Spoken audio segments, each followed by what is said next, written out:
दोस्तों, T20 विश्व cup 2024 final महामुकाबले में भारतीय टीम महामुकाबला पूरी तरीके से हार चुकी थी। दुनिया भर के क्रिकेट दिग्गज सब कोई भारतीय टीम की हार मान चुके थे। रोहित से लेकर कोहली तक सबके चेहरे झुक गए थे। मगर इसके बाद बेहद ही बड़ा टर्निंग पॉइंट रहा और जहां पर 30 गेंद में 30 रन की आवश्यकता थी, भारत की जीत की कोई उम्मीद नहीं थी। हेनरिच क्लासन लगातार तूफान मचा रहे थे। अभी तो डेविड मिलर का तूफान आना बाकी था। अफ्रीका टीम में जश्न का माहौल था। भारत का सपना फिर लगभग टूट चुका था। जीत की कोई उम्मीद नहीं थी। 2011 वर्ल्ड कप जैसे यह भी बड्ढा उलटफेर कप्तान रोहित शर्मा ने किया। कप्तान की चालाकी और एक सबसे बड़े टर्निंग पॉइंट ने 140 करोड़ दिलों की पुकार पूरी की और असंभव मैच को जीता दिया। तो आखिरकार किस तरीके से महेंद्र सिंह धोनी की तरह आज रोहित शर्मा ने कप्तानी का जलवा दिखाया और अपने आखिरी T20 मैच इंटरनेशनल में भारतीय टीम को T20 का सबसे बड़ा टूर्नामेंट विश्व कप जिताया। इस मुकाबले में उनकी कप्तानी का शानदार नजारा, इस महामुकाबला का हाईलाइट हम आगे वीडियो में दिखा रहे हैं। मगर उससे पहले आप सभी अगर भारतीय टीम की शानदार जीत से खुश हैं तो वीडियो को लाइक जरूर कीजिए। आज हमारे वीडियो का लाइक टारगेट 1000 लाइक है, तो दिल से लाइक करना नहीं भूलिए।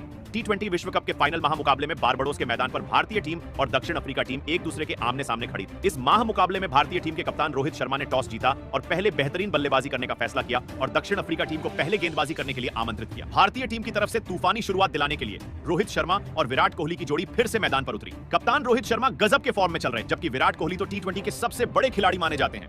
इन दोनों पर अपनी टीम को बेहतरीन शुरुआत दिलाने की जिम्मेदारी आ गई और मैदान में उतरते ही भारतीय टीम के इन दो दिग्गज बल्लेबाजों ने विस्फोटक बल्लेबाजी करना शुरू कर दिया और पारी के पहले ही ओवर में विराट कोहली ने चौके से पारी का आगाज किया और इसी ओवर में 2 और बेहतरीन चौके लगा दिए। तो वही पारी के दूसरे ओवर में भारतीय कप्तान रोहित शर्मा ने भी केशव महाराज की गेंद पर 2 लगातार चौके जड़े। लेकिन इसी ओवर की चौथी गेंद पर केशव महाराज ने वापसी की और भारतीय कप्तान रोहित शर्मा को हेनरी क्लासन के हाथों कैच आउट कर पवेलियन भेज दिया। भारतीय कप्तान रोहित शर्मा 5 गेंद में 9 रन बनाकर आउट हो गए। भारतीय कप्तान के जल्दी आउट हो जाने के बाद अब बेहतरीन फॉर्म में चल रहे ऋषभ पंत मैदान में बल्लेबाजी के लिए उतरे। लेकिन केशव महाराज ने अपने इसी ओवर में नए बल्लेबाज ऋषभ पंत को भी क्विंटन डीकॉक के हाथों कैच आउट करवाते हुए उन्हें भी पवेलियन का रास्ता दिखाया। ऋषभ पंत का तो इस मुकाबले में खाता भी नहीं खुला और जैसे आए वैसे चले। एक ही ओवर में केशव महाराज ने भारतीय टीम के 2 बड़े झटके दे दिए और शुरुआत से ही भारतीय टीम को दबाव में डाल दिया था। ऐसे में अब एक और बेहतरीन फॉर्म में चल रहे भारतीय टीम के बल्लेबाज सूर्य कुमार यादव मैदान में उतरे। वहीं दूसरे छोर से सेट हो चुके विराट कोहली इस मुकाबले में खतरनाक बल्लेबाजी कर रहे थे। लेकिन तभी पारी के 5वें ओवर में गेंदबाजी पर आए कागिसो रबाडा ने नए बल्लेबाज सूर्य कुमार यादव को भी हेनरी क्लासन के हाथों कैच आउट कर वापस लौटा दिया। सूर्य कुमार यादव 4 गेंद में बस 3 ही रन बना पाए और पवेलियन लौट आए। अब भारतीय टीम एक बड़ी मुसीबत में थी। साउथ अफ्रीका की गेंदबाजी ने इस मुकाबले में भारतीय टीम को अब पूरी तरह बैकफुट पर धकेल दिया था। अब बल्लेबाजी के लिए अक्षर पटेल को भेजा गया था और अक्षर पटेल ने आते ही एक शानदार चौका लगाकर अपना खाता खोला और फिर यहां से सेट हो चुके विराट कोहली और अक्षर पटेल ने एक महत्वपूर्ण साझेदारी अपनी टीम के लिए बनानी शुरू कर दी और डगमगाती हुई भारतीय पारी को संभाल लिया। दोनों ही भारतीय खिलाड़ी इस मुकाबले में अपनी टीम के लिए शानदार बल्लेबाजी कर रहे थे, जिस वजह से अब धीरे धीरे भारतीय टीम पर से दबाव कम होता जा रहा था। खास करके अक्षर पटेल ने सेट हो जाने के बाद अपने हाथ खोलना शुरू कर दिया था और पारी के 9वें ओवर में केशव महाराज को एक शानदार छक्का लगा दिया था। अब इस साझेदारी ने अपनी टीम को मुश्किलों से बाहर निकाल दिया था और अब साउथ अफ्रीका की गेंदबाजी भी दबाव महसूस करने लगी थी और इसी बीच दोनों की 50 रनों की एक सबसे अनमोल साझेदारी भारतीय टीम के लिए पूरी हो गई थी। अब विराट कोहली और अक्षर पटेल की यह साझेदारी बहुत ही ज्यादा खतरनाक दिखने लगी थी। अक्षर पटेल के बल्ले से साउथ अफ्रीका के बड़े से बड़े गेंदबाज भी अब घबराने लगे थे। अक्षर पटेल अपने करियर की सबसे ऐतिहासिक पारी इस फाइनल के महामुकाबले में खेल रहे थे। विराट कोहली और अक्षर पटेल ने मिलकर अब अपनी टीम को 106 रनों पर पहुंचा दिया था, लेकिन तभी अपने अर्धशतक के नजदीक पहुंच चुके अक्षर पटेल को क्विंटन डीकॉक ने रन आउट कर दिया। अक्षर पटेल 31 गेंदों में 47 रनों की शानदार पारी खेलकर आउट हो गए। लेकिन अक्षर पटेल जैसे सेट हो चुके बल्लेबाज का विकेट भारतीय टीम ने एक गलत मौके पर खो दिया था। साउथ अफ्रीका के पास इस मुकाबले में वापसी करने का एक बढ़िया मौका था और अब बल्लेबाजी के लिए शिवम दुबे मैदान में उतर चुके थे और शिवम दुबे ने भी आते ही एक बेहतरीन छक्का लगाकर अपना खाता खोला और अब यहां से दोनों ही छोरों से भारतीय टीम के लिए रन आने बहुत ही ज्यादा जरूरी। खास करके विराट कोहली के ऊपर अब सभी की नजरें थी और फिर भारतीय टीम को एक छोर से संभाले हुए बल्लेबाजी कर रहे विराट कोहली ने अपना लाजवाब अर्धशतक पूरा कर लिया। लेकिन अर्धशतक लगाने के बाद तो विराट कोहली ने अपने तेवर ही बदल दिए थे और पारी के 18वें ओवर में गेंदबाजी पर आए कागिसो रबाडा के इस ओवर में विराट कोहली ने एक चौका और एक गजब छक्का लगा दिया। अब दोनों ही छोरों से साउथ अफ्रीका की गेंदबाजी पर बड़े शॉट लगने शुरू हो चुके थे। कप्तान एडन मार्करम बहुत ही ज्यादा परेशानी में नजर आ रहे। तो वही पारी के 19वें ओवर में गेंदबाजी पर आए मार्को यानसेन के इस ओवर में भी विराट कोहली का वही खतरनाक रूप देखने को मिला जिससे पूरा विश्व क्रिकेट डरता था, क्योंकि विराट कोहली ने इस 19वें ओवर में भी एक चौका और एक अद्भुत छक्का लगा दिया था। देखते ही देखते शिवम दुबे और विराट कोहली के बीच लाजवाब अर्धशतकीय साझेदारी भी पूरी हो चुकी थी। लेकिन मार्को यानसेन के इसी 19वें ओवर में विराट कोहली कागिसो रबाडा के हाथों कैच आउट हो गए। विराट कोहली इस मुकाबले में 29 गेंदों में 76 रनों की ऐतिहासिक पारी खेलकर आउट हुए, लेकिन विराट कोहली ने अपना काम बखूबी कर दिया था। भारतीय टीम इस फाइनल के महामुकाबले में अब एक मजबूत स्थिति में थी। तो वही विकेट गिरने के बाद बल्लेबाजी करने आए। हार्दिक पांड्या को भी उनकी पहली ही गेंद पर एक शानदार चौका मिल चुका था। तो वही पारी के अंतिम ओवर में शिवम दुबे ने भी एक महत्वपूर्ण चौका लगा दिया था। लेकिन इस अंतिम ओवर में शिवम दुबे को भी एनरिक नोकिया ने डेविड मिलर के हाथों कैच आउट कर दिया। शिवम दुबे ने इस मुकाबले में 16 गेंदों में 27 रन बनाए। तो वहीं इसी के साथ इस अंतिम ओवर में भारतीय टीम को 8 रन मिल गए और इसी के चलते भारतीय टीम ने 176 रनों का एक बड़ा लक्ष्य साउथ अफ्रीका की टीम के आगे रखा। उसके बाद भारतीय टीम से मिले 177 रनों के विशाल लक्ष्य का पीछा करने उतरी साउथ अफ्रीका की तरफ से 2 दिग्गज ओपनर बल्लेबाज मैदान में उतरे। इस ऐतिहासिक महामुकाबले में यदि दक्षिण अफ्रीका की टीम को जीत हासिल करनी थी तो ओपनिंग बल्लेबाज रिजा हेंड्रिक्स और क्विंटन डी कॉक को बेहतरीन शुरुआत करके दिखानी थी, लेकिन भारतीय गेंदबाजी के आगे यह आसान नहीं था, जहां भारतीय गेंदबाजों के इरादे ही अलग थे। और फिर तभी पारी के दूसरे ओवर में गेंदबाजी पर आए भारतीय टीम के सर्वश्रेष्ठ गेंदबाज जसप्रीत बुमराह ने अफ्रीका की टीम को बड़ा झटका दे डाला और रिजा हेंड्रिक्स को ही क्लीन बोल्ड कर दिया। रिजा हेंड्रिक्स 5 गेंद में सिर्फ 4 रन बनाकर आउट हो गए। जल्दी पहला विकेट गिरने के बाद अब साउथ अफ्रीका के कप्तान एडन मार्क्रम मैदान में उतर चुके थे, लेकिन उसके अगले ही ओवर में गेंदबाजी पर आए अर्शदीप सिंह ने साउथ अफ्रीका के कप्तान एडन मार्क्रम को भी ऋषभ पंत के हाथों कैच आउट कर पवेलियन वापस भेज दिया। कप्तान एडन मार्क्रम 5 गेंद में सिर्फ 4 रन ही बना पाए और आउट हो गए। भारतीय टीम की तेज गेंदबाजी ने 2 बड़े विकेट शुरुआत में ही निकालकर साउथ अफ्रीका की टीम को दबाव में डाल दिया था। अब बल्लेबाजी के लिए ट्रिस्टन स्टब्स मैदान में उतर चुके थे और फिर यहां से क्विंटन डी कॉक और ट्रिस्टन स्टब्स की इस जोड़ी ने भारतीय टीम की खतरनाक गेंदबाजी के सामने एक महत्वपूर्ण साझेदारी अपनी बनाना शुरू कर दिया था। विकेट गिरने के बाद भी क्विंटन डी कॉक और ट्रिस्टन स्टब्स की यह जोड़ी भारतीय गेंदबाजी पर लगातार बड़े शॉट खेल रही थी, जिसने साउथ अफ्रीका की टीम के ऊपर से दबाव लगभग पूरी तरह हटा दिया था। भारतीय कप्तान रोहित शर्मा की परेशानियां अब बढ़ने लगी। साउथ अफ्रीका की इस जोड़ी ने भारतीय टीम की स्पिन गेंदबाजी को अपना निशाना बनाया और साउथ अफ्रीका की यह साझेदारी अब बहुत ही ज्यादा खतरनाक हो चुकी थी। और फिर इसी बीच ट्रिस्टन स्टब्स और क्विंटन डी कॉक की 50 रनों की शानदार साझेदारी भी पूरी हो गई। भारतीय टीम की पूरी गेंदबाजी अब बैकफुट पर थी, लेकिन गेंदबाजी पर आए अक्षर पटेल ने हार नहीं मानी और खतरनाक बल्लेबाजी कर रहे ट्रिस्टन स्टब्स को अक्षर पटेल ने क्लीन बोल्ड कर दिया। ट्रिस्टन स्टब्स इस मुकाबले में 21 गेंद में 31 रन बनाकर आउट हो गए। अक्षर पटेल ने एक महत्वपूर्ण विकेट अपनी टीम को अब दिला दी थी। भारतीय गेंदबाजी के पास अब वापसी करने का एक बढ़िया मौका था, लेकिन अब बल्लेबाजी के लिए हेनरी क्लासन मैदान में उतर चुके थे और हेनरी क्लासन ने भी आते ही एक शानदार छक्का लगाकर अपना खाता खोला और एक बार फिर सेट हो चुके क्विंटन डी कॉक के साथ मिलकर हेनरी क्लासन ने एक और साझेदारी भारतीय गेंदबाजी के खिलाफ बनानी शुरू कर दी। अब दोनों ही छोरों से भारतीय गेंदबाजी पर बड़े शॉट लगने शुरू हो चुके थे। साउथ अफ्रीका की बल्लेबाजी इस मुकाबले में लाजवाब फॉर्म में नजर आ रही थी। क्विंटन डी कॉक और हेनरी क्लासन की यह साझेदारी लगातार मजबूत होती जा रही थी। हेनरी क्लासन और क्विंटन डी कॉक ने मिलकर अब अपनी टीम को 106 रनों पर पहुंचा दिया था, लेकिन फिर तभी गेंदबाजी पर बुलाए गए अर्शदीप सिंह ने सेट हो चुके क्विंटन डी कॉक को कुलदीप यादव के हाथों कैच आउट कर पवेलियन का रास्ता दिखाया। क्विंटन डी कॉक 31 गेंदों में 29 रन बनाकर आउट हो गए। भारतीय टीम को क्विंटन डी कॉक के रूप में एक बहुत बड़ा विकेट मिल चुका था। मुकाबला ऐसे में यह मुकाबला काफी ज्यादा रोमांचक होते जा रहा था। अब बल्लेबाजी के लिए डेविड मिलर मैदान में उतरे थे, लेकिन जो भी साउथ अफ्रीका का बल्लेबाज मैदान में बल्लेबाजी के लिए आ रहा था वह आते ही बड़े शॉट खेल रहा था और डेविड मिलर ने भी वही करके दिखाया। वही दूसरी तरफ उनके साथ बल्लेबाजी कर रहे हेनरी क्लासन एक अलग ही फॉर्म में दिख रहे थे, जो भारतीय टीम की स्पिन गेंदबाजों को अपना शिकार बनाए हुए थे और पारी के 15वें ओवर में गेंदबाजी पर आए। अक्षर पटेल के ओवर में हेनरी क्लासन 2 चौके और 2 गजब छक्के ठोक 24 रन बना डाले। इस ओवर से पूरा मुकाबला ही बदल गया था। हेनरी क्लासन की इस अविश्वसनीय बल्लेबाजी ने रोहित शर्मा के तक होश उड़ा दिए थे। इसी बीच हेनरी क्लासन ने अपना अद्भुत अर्धशतक भी पूरा कर लिया। मुकाबला पूरी तरह साउथ अफ्रीका के कब्जे में जाता हुआ दिख रहा था, क्योंकि अब उन्हें आखिरी 4 ओवरों में जीत के लिए सिर्फ 26 रन चाहिए थे, लेकिन इस पारी का 17वां ओवर डालने आए हार्दिक पांड्या ने भारतीय टीम के लिए सबसे बड़ा खतरा बन चुके हेनरी क्लासन को ऋषभ पंत के हाथों कैच आउट करा दिया। हेनरी क्लासन 27 गेंदों में 52 रन बनाकर आउट हो गए और पवेलियन की ओर चलते बने हार्दिक पांड्या ने इस मुकाबले का सबसे बड़ा विकेट भारतीय टीम को दिला दिया था। अब यहां से भारतीय टीम के पास इस हारे हुए मुकाबले में वापसी करने का बेहतरीन मौका बन गया था। विकेट गिरने के बाद मार्को यानसेन बल्लेबाजी के लिए आए और इस ओवर में सिर्फ 4 रन ही आए। ऐसे में अब साउथ अफ्रीका की टीम को आखिरी 3 ओवरों में जीत के लिए 22 रनों की जरूरत थी। ये टीम को दिलाया था। अब साउथ अफ्रीका को आखिरी 5 गेंदों में 16 रनों की जरूरत थी। अब बल्लेबाजी के लिए कागिसो रबाडा मैदान में उतर चुके थे और इस दूसरी गेंद पर कागिसो रबाडा ने एक चौका लगा मुकाबले के रोमांच को और बढ़ा दिया, जिस वजह से अब साउथ अफ्रीका को यह वर्ल्ड कप जीतने के लिए आखिरी 4 गेंदों में 12 रनों की जरूरत थी। लेकिन उसकी अगली गेंद पर स्ट्राइक पर खड़े कागिसो रबाडा को 1 ही रन मिला। अब स्ट्राइक पर केशव महाराज थे, लेकिन अब 3 गेंदों में साउथ अफ्रीका को जीत के लिए 11 रन चाहिए थे और केशव महाराज को भी इस ओवर की चौथी गेंद पर 1 ही रन मिला, जिस वजह से अब 2 गेंदों में साउथ अफ्रीका को जीत के लिए 10 रनों की जरूरत थी। लेकिन उसकी अगली गेंद पर हार्दिक पांड्या ने व्हाइट बॉल डाल दिया, जिस वजह से अब 2 गेंदों में साउथ अफ्रीका को 9 रन चाहिए थे। लेकिन स्ट्राइक पर खड़े कागिसो रबाडा को इस ओवर की 5वीं गेंद पर हार्दिक पांड्या ने सूर्य कुमार यादव के हाथों कैच आउट करवा दिया। कागिसो रबाडा 3 गेंद में 4 रन बनाकर आउट हो गए। अब अंतिम गेंद पर साउथ अफ्रीका को जीत के लिए 9 रन चाहिए थे, लेकिन इस निर्णायक गेंद पर हार्दिक पांड्या ने केवल 1 ही रन दी। इसके साथ ही भारतीय टीम ने T20 विश्व कप 2024 का फाइनल महामुकाबला 7 रन से जीत लिया।